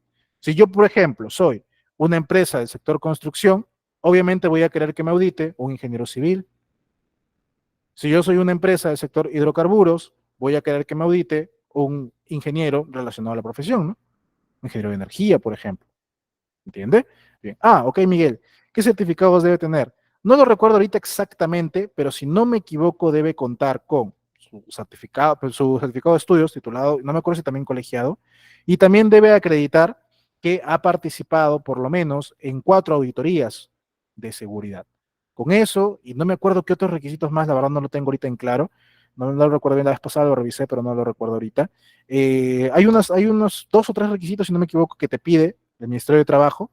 En base a eso se presentan, se postulan y emiten la resolución para aceptarlo para que sea auditor Mintra. ¿De acuerdo? No son muchos realmente, es haber participado en auditoría, tener los estudios concluidos, titulado colegiado, y no recuerdo si había uno más. La verdad no lo recuerdo bien ahorita exactamente. Me acuerdo solamente de esos 2, pero principalmente eso.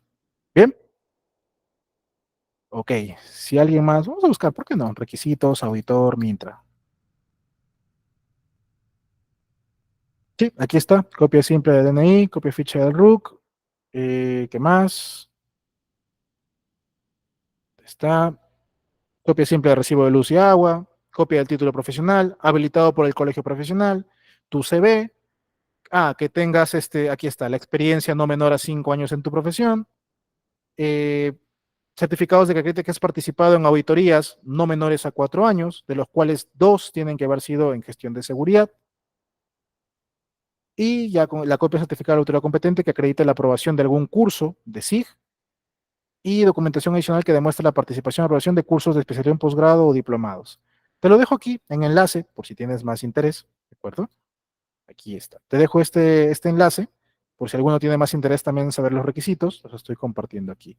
No, Miguel, lamentablemente yo mi número no lo puedo dejar. Lastimosamente es un tema de políticas de ITEC. De todas formas, si tuviera alguien alguna consulta, siempre la puedo hacer a través de este medio, a través del chat. ¿De acuerdo? Bien. Entonces, ahí les dejo ese enlace, por si acaso a alguno les interesa esos requisitos. Y bien, con eso yo estoy cerrando la clase del día de hoy y nos vemos el día viernes ya para nuestra última sesión, donde hablaremos acerca de la investigación de accidentes. ¿Correcto? Muy bien. Nos vemos entonces. Hasta luego y que tengan buenas noches.